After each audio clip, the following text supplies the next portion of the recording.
അവസാനിപ്പിക്കാൻ തോന്നുന്നു.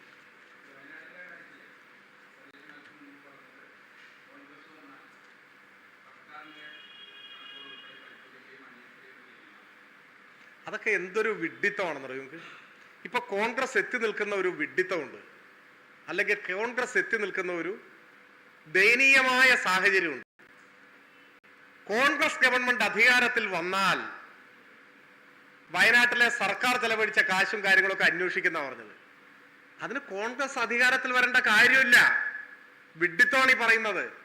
അതെല്ലാം വ്യവസ്ഥാപിതമായ പരിശോധനകൾക്ക് വിധേയമാണ്. CMDRF-ൽ നിന്ന് ചെലവഴിക്കുന്ന ചില്ലിക്കാശ് പോലും സൂക്ഷ്മ പരിശോധനയ്ക്ക്, ഓഡിറ്റിങ്ങിന് വിധേയമാണ്. അതിന് കോൺഗ്രസ് അധികാരത്തിൽ വരേണ്ട ആവശ്യമില്ല. നമ്മുടെ രാജ്യത്തെ സംവിധാനം അങ്ങനെയാണ്. പറഞ്ഞ കൂട്ടത്തിൽ ഒരു കാര്യം കൂടി സാന്ദർഭികമായിട്ട് പറയാം. ഇപ്പോ നമ്മുടെ മൂവാറ്റുപുഴയിൽ മത്സരിക്കുന്ന സ്ഥാനാർത്ഥി ഒരു വലിയ ഞെട്ടിപ്പിക്കുന്ന വാർത്തയായിട്ട് വന്നല്ലോ. എത്ര ദയനീയമാണ് നിങ്ങൾ ആലോചിച്ച് നോക്ക്. ഇതിനേക്കാൾ ദയനീയമാണ് അത്. എന്താ സ്ഥിതി? അദ്ദേഹം ഈ വാർത്താ സമ്മേളനം നടത്തി പ്രളയം മനുഷ്യനിർമ്മിതമാണ്, അതല്ലേ അതിന്റെ പ്രധാന ആരോപണം ഉന്നയിച്ചു. അപ്പൊ നിങ്ങൾ സ്വാഭാവികമായിട്ട് ചിന്തിച്ചിട്ടുണ്ടാവില്ല, എന്തുകൊണ്ടാണ് ഇദ്ദേഹം കോടതി പോകാത്തത്? സാധാരണ കോടതി പോക്കാണല്ലോ, താഴെ മുതൽ കോടതിയിലേക്ക് പോകല്ലേ സാധാരണ. ഏതെല്ലാം കാര്യത്തിൽ കോടതി പോയി. വേറൊരു UDF-ന്റെ സ്ഥാനാർത്ഥി വെല്ലുവിളിച്ചല്ലോ, പേടിപ്പിച്ചല്ലോ, ഇയാൾക്ക് സ്വന്തമായി ഒരു വക്കീൽ ഓഫീസ് ഉണ്ട്. നമ്മൾ പേടിച്ചു പോയി. സാധാരണ വക്കീൽ അഡ്വക്കേറ്റുമാർക്കൊക്കെ പിന്നെ സ്വന്തമായിട്ട് പച്ചക്കറി പീടിയാണുള്ളത്. സ്വന്തമായി ഒരു വക്കീൽ ഓഫീസ് ഉണ്ടെന്നാ പറഞ്ഞു. സ്വന്തമായി വക്കീൽ ഓഫീസുള്ള ആള് എന്താ കോടതി പോകാൻ? അത് ചിന്തിച്ചോ നിങ്ങൾ? ഞെട്ടിപ്പിക്കുന്ന തെളിവുകളല്ലേ. കേരളം അങ്ങനെ ഞെട്ടി മറക്കിയല്ലേ. എന്താ കോടതി പോകാൻ? കോടതിയിൽ പോയിടത്തോളം മതിയായി. ഓരോ തവണ പോയപ്പോഴും കനത്ത പ്രഹരം കിട്ടി. പിന്നെ അദ്ദേഹത്തിന് ആശ്വസിക്കാം, അദ്ദേഹത്തിന് മാത്രമല്ല, പ്രതിപക്ഷ നേതാവിനെ കുറിച്ചാണ് ബഹുമാനപ്പെട്ട കോടതി ഈ അടുത്തൊരു കേസിൽ പറഞ്ഞത്. എന്താ പറഞ്ഞത് ഓർമ്മയില്ലേ? പബ്ലിക് ഇൻട്രസ്റ്റ് ആണോ അതോ നിങ്ങൾക്ക് പബ്ലിസിറ്റി ഇൻട്രസ്റ്റ് ആണോ? ഐക്യ കേരളത്തിന്റെ ചരിത്രത്തിൽ ഏതെങ്കിലും ഒരു പ്രതിപക്ഷ നേതാവ് കോടതിയിൽ നിന്നും ഇങ്ങനെയൊരു പ്രഹരം ഏറ്റുവാങ്ങിയിട്ടുണ്ടോ? നിങ്ങൾക്ക് പബ്ലിസിറ്റി ഇൻട്രസ്റ്റ് ആണോ? അല്ലേ, പബ്ലിസിറ്റി ഇൻട്രസ്റ്റ് ആണോ ചോദിക്കുകയാണ്. ഇതിനേക്കാൾ ഒരു കോടതിക്ക് ആക്രമിക്കാൻ പറ്റും. അതുകൊണ്ട് ഇദ്ദേഹം തനിച്ചല്ല. ഇദ്ദേഹത്തോട് കഴിഞ്ഞ അവസരത്തിൽ സുപ്രീം കോടതി എന്താ പറഞ്ഞത് നിങ്ങൾ ഓർക്കുന്നുണ്ടോ? അതാണ് കോടതി പോകാത്തത്.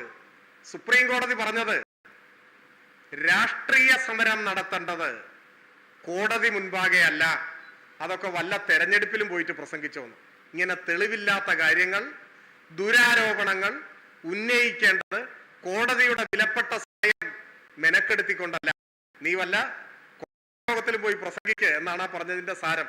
അത് അദ്ദേഹം കോടതി ഒഴിവാക്കി. എന്നാ തെരഞ്ഞെടുപ്പല്ലേ പൂശിക്കളയാമെന്ന് കരുതി വന്നത്. ഈ ആരോപണത്തിന്റെ സ്ഥിതി എന്താ? 2018 മുതൽ 2020 വരെ ബഹുമാനപ്പെട്ട കേരള ഹൈക്കോടതി മുൻപാകെ ഈ പരാതി വന്നു. അതാണ് നമ്മൾ കാണേണ്ടത്. ഇപ്പൊ തുടർച്ചയായിട്ട് ഇങ്ങനെ പറയല്ലേ, അദ്ദേഹം ഇത് പറയുന്നു. കേരളത്തിൽ ആരും ഞെട്ടുന്നില്ല. അപ്പൊ പ്രതിപക്ഷ നേതാവ് ഒന്ന് ഞെട്ടി കുറച്ചു നേരത്തെ. AICC ജനറൽ സെക്രട്ടറി കൂട്ടത്തിൽ ഞെട്ടി. പക്ഷെ ഞെട്ടൽ അവിടെ മാത്രമേ ഉള്ളൂ. എന്താ കാരണം? 18 മുതൽ 20 വരെ കേരള ഹൈക്കോടതി മുൻപാകെ വന്നു. ഈ പറഞ്ഞ എല്ലാ കാര്യവും കൊടുത്തതാരാണെന്നും കൂടി ആലോചിക്കണം. ഒരു DCC പ്രസിഡന്റ്, കോൺഗ്രസിന്റെ പ്രധാനപ്പെട്ട കുറെ നേതാക്കൾ, ഒപ്പം RSSന്റെ പ്രധാന നേതാക്കൾ. ഈ കേരളത്തിലെ, ഈ എറണാകുളത്തെ RSSും കോൺഗ്രസും കൈകോർത്താണ് കോടതി പോയത്. ഒരുപാട് പരാതികൾ വന്നപ്പോൾ അതെല്ലാം ഒരുമിച്ച് പരിഗണിച്ചു കോടതി. 4 കൊല്ലം നീണ്ട് വാദം കേട്ടു. നൂറുകണക്കിന് രേഖകൾ പരിശോധിച്ചു. സങ്കീർണമായ കാര്യങ്ങൾ പരിശോധിക്കാനുള്ളത് കൊണ്ട് അമിക്കസ് ക്യൂറിയെ വെച്ചു. സെൻട്രൽ വാട്ടർ കമ്മീഷന്റെ റിപ്പോർട്ട് തേടി. ഡാം മാനേജ്മെന്റിലെ വിദഗ്ധന്മാരുടെ അഭിപ്രായം തേടി. എന്നിട്ട് നേരെ ഇതെല്ലാം കൂടി എടുത്ത് ചവറ്റുകൊട്ടയിലേക്ക് ഇട്ടു. ഇതാണ് കോടതിയിൽ വാദിച്ച് നാണം കെട്ട് തോറ്റ അമ്പിപ്പോയ ഒരു കേസാണ് ഇപ്പൊ എടുത്തുകൊണ്ട് വന്നിരിക്കുന്നത്. ഇങ്ങനെയൊക്കെ ചെയ്യണമെങ്കിൽ ഇവർക്ക് മാത്രമേ സാധിക്കൂ. എന്താ ഉദ്ദേശം? ഇന്ന് 5 മണിക്ക് പ്രചരണം അവസാനിക്കും. നാളെ നിശബ്ദ പ്രചരണമാണ്. അപ്പോഴേക്ക് പോളിംഗ് ബൂത്തിലേക്ക് പോകും. അപ്പോൾ വസ്തുത വേണ്ട, യാഥാർത്ഥ്യം വേണ്ട, സത്യത്തിന്റെ കണിക വേണ്ട, എന്തും പുകമറ സൃഷ്ടിക്കാൻ വേണ്ടി വിളിച്ചു പറയുക. ജനങ്ങളെ ആശയക്കുഴപ്പത്തിലാക്കാൻ പറ്റുമോ എന്ന് നോക്കുക. ഡാം മാനേജ്മെന്റ് കുറ്റകരമായ അനാസ്ഥ വരുത്തിയോണ്ടാണ് പ്രളയം എന്നല്ലേ പറയും. ഇപ്പോ എൻ്റെ സ്വന്തം നാട് മലപ്പുറത്താണ്, നിലമ്പൂരാണ്. നിങ്ങൾക്കറിയാം, നിലമ്പൂരിലാണ് ചാലിയാർ ഒഴുകുന്നത്. ഈ 2018 പ്രളയ സമയത്ത് ചരിത്രത്തിൽ ഇന്ന് വരെ ഇല്ലാത്ത വിധം ചാലിയാർ കരകവിഞ്ഞ് ഗതി മാറി നിലമ്പൂർ പട്ടണത്തിന്റെ നടുവിൽ ഒരു വലിയ ലോറി തന്നെ മുങ്ങിപ്പോകുന്നത്ര വെള്ളമുയർന്നു. വീടുകൾ, കെട്ടിടങ്ങളെല്ലാം വെള്ളത്തിലായി. അതിൻ്റെ തീരങ്ങളിലാകെ വലിയ പ്രശ്നം. ഇന്ന് വരെ അങ്ങനെ ഉണ്ടായിട്ടില്ല. ഇത് ഞാൻ പറയാൻ കാരണം, ലോകത്തിൽ ഏത് ഡാമിൻ്റെ ഷട്ടർ തുറന്നാലും തുറന്നില്ലെങ്കിലും ചാലിയാറിൽ വെള്ളപ്പൊക്കം ഉണ്ടാവില്ല. എന്താ കാരണം എന്നറിയും? ചാലിയാറിൽ ഡാമില്ല, വേറെ കാര്യമൊന്നുമില്ല. അപ്പോ അണക്കെട്ടില്ലാത്ത നദികളിൽ ഉൾപ്പെടെയാണെന്ന് പ്രളയം. കേരളം മുഴുവനാണ് പ്രളയം ഉണ്ടായത്. ആ പ്രളയത്തിന്റെ ആഘാതം ഏതെങ്കിലും ഒരു സ്ഥലത്ത് മാത്രമല്ല. അന്ന് ഈ ദുരാരോപണം ഉന്നയിച്ചപ്പോ ചില ആളുകളെങ്കിലും ചിലപ്പോൾ വിശ്വസിച്ചിട്ടുണ്ടാവുമല്ലോ, അവരുടെ ആളുകളെങ്കിലും. അതിനുശേഷം ഇന്ത്യൻ പാർലമെന്റിൽ ഈ വിഷയത്തിൽ മറുപടി പറഞ്ഞിട്ടുണ്ട് മന്ത്രി. സെൻട്രൽ വാട്ടർ കമ്മീഷന്റെ റിപ്പോർട്ടുണ്ട്. കേരള നിയമസഭയിൽ ഈ കാര്യം ചോദിച്ചിട്ടുണ്ട്. നമ്മുടെ അന്നത്തെ എറണാകുളം MLA ആണ് കേരള നിയമസഭയിൽ ഈ കാര്യം ചോദിച്ചത്. അന്ന് ബഹുമാനപ്പെട്ട മന്ത്രി അതിന് മറുപടി പറഞ്ഞിട്ടുണ്ട്. നിയമസഭയിൽ, കോടതിയിൽ, നിയമസഭയിൽ ചർച്ച ചെയ്ത് വലിച്ചു കീറി എറിഞ്ഞ ഒരാരോപണം ഇപ്പൊ ഞെട്ടിക്കുന്നേ എന്ന് പറഞ്ഞു വരികയാണ്. കോടതിയിലേക്ക് പോകാത്തത്, ആ വഴി പോയതേ ഓർമ്മയുണ്ടാവും എന്നുള്ള കാരണം കൊണ്ടാണ്. ഇത് അവരുടെ ദയനീയ സാഹചര്യമാണ്.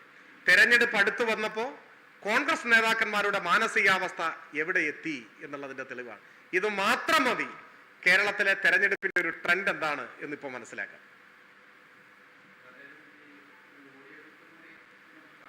മന്ത്രി